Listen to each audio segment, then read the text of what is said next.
चलिए भाभी, फटाफट से तैयार हो जाइए। आज हम दोनों दिन भर शॉपिंग करेंगे, मस्ती करेंगे और शाम को खाना भी बाहर ही खाकर आएंगे। आज हम सब कुछ आपकी पसंद का ही करेंगे। नहीं नहीं दीदी, आप यह क्या कह रही हो? मम्मी जी को पता चल जाएगा तो घर में शामत आ जाएगी। आप तो जानते ही हो नम्मी जी, मुझे कभी इस तरह से मटर गश्ती करने नहीं जाने देंगे। अरे भाभी, मैं हूं ना, आप क्यों चिंता करती हो? और मैंने ही आज मम्मी से इन सब की आज्ञा ली है। आप तो बस आज बिल्कुल मेरी भाभी की तरह तैयार होना। और हाँ, आप आज वह आपका पीला वाला सूट पहनकर चलना। नहीं दीदी, सूट की तो मैं कल्पना भी नहीं कर सकती। मम्मी जी तो मुझे बिना सर पर पल्लू बाहर ही नहीं जाने देती। और आप सूट की बात कर रही हो? आज आपको क्या हो गया है? आपकी तबीयत तो ठीक है ना? हाँ बाबा, मेरी तबीयत बिल्कुल ठीक है। फिर मैं मम्मी जी से पूछ कर आती हूँ।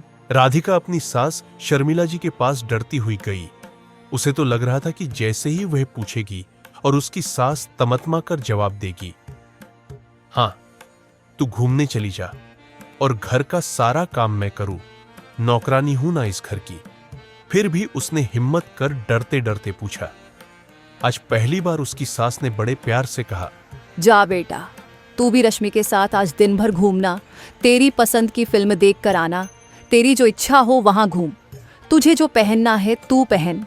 मैं आज तुझे कुछ भी नहीं कहूंगी, और आज ही क्या, मैं आज के बाद तुझे कभी कुछ नहीं कहूंगी। राधिका को तो विश्वास ही नहीं हो रहा था। उसे लग रहा था कहीं वह कोई सपना तो नहीं देख रही। यह उलटी गंगा कैसे बह रही है, ये सुनने के लिए तो उसके कान ही तरस गए थे। बिन माँ की बच्ची राधिका 6 साल पहले इस घर में बहू बनकर आई थी। शर्मिला जी उस बिन माँ की बच्ची को इसलिए अपने घर की बहू बनाकर लाई थी कि उन्हें लगता था अब तक तो ये अपने मामा मामी के पास जुल्म सहती आई है, तो यह बच्ची कभी आवाज नहीं उठाएगी, ऊपर से घर के सारे काम भी करेगी और घर में सिर्फ मेरा ही हुक्म चलेगा। और देखने में तो सुंदर है ही, तो बेटे को भी कोई दिक्कत नहीं होगी। इसलिए शर्मिला जी उसे अपने घर बहू बनाकर लाई थी।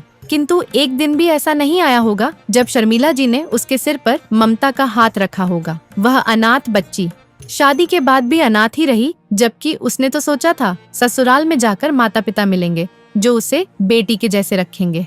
बाकी सब तो घर में अच्छे थे, पर सास को ही वह कम पसंद थी। उसे ताने देना उनका शौक था।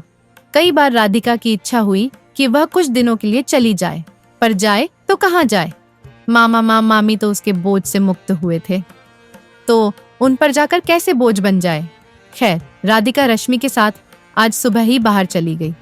आज शर्मिला जी के पति और बेटे ने जब उनका यह रूप देखा तो दोनों आश्चर्यचकित रह गए। तो उनका बेटा गौरव अपनी माँ से पूछ बैठा, माँ आज आपको क्या हो गया? आपने राधिका को बाहर जाने की इजाजत दे दी। आप तो मेरे साथ भी अगर वो जाती है तो आपको पसंद नहीं आता, तो आज क्यों? हाँ बेटा, तू सही कह रहा है, पर कल रात तेरी बड़ी दीदी रश्मि ने मुझे समझाया। माँ, तुम भाभी के साथ ऐसा क्यों करती हो? बेचारी आपके कहे अनुसार चलती है और बदले में सिर्फ आपका प्यार ही तो चाहती है। माँ भाभी का मायका नहीं है, क्या आप उसे मायके की खुशियां नहीं दे सकती? एक बार को सोच कर देखो माँ, अगर राधिका भाभी की जगह में होती, मेरे साथ भी यही सब होता, तो आप और मैं क्या करते? बस बेटा, तभी मैंने सोच लिया, मैं भी अपनी बहू को घुट घुट कर जीते हुए नहीं देखूंगी। अब तक 6 साल में मैंने उसके साथ जो किया है, ये सबका प्रायश्चित है। शायद उसके हिस्से की खुशी देकर ही मैं अपना प्रायश्चित पूरा कर सकूं। आज से मेरे लिए रश्मि में और राधिका में कोई अंतर नहीं रहेगा, तुम देख लेना। माँ की बातें सुनकर गौरव बेहद प्रसन्न हो गया और अपनी माँ के गले लगते हुए बोला, माँ, आप सच में बहुत अच्छी माँ है। अपने बेटे को इतना पसंद देखकर कौन माँ खुश नहीं होती? उन्हें पता चल गया कि बेटे की खुशी उसकी पत्नी की खुशी में है और पत्नी की खुशी उसकी माँ के हाथों में है, और वह उसे देखकर रहेगी, और शायद तभी वह सही मायनों में अपने किए हुए कर्मों का प्रायश्चित कर पाएगी।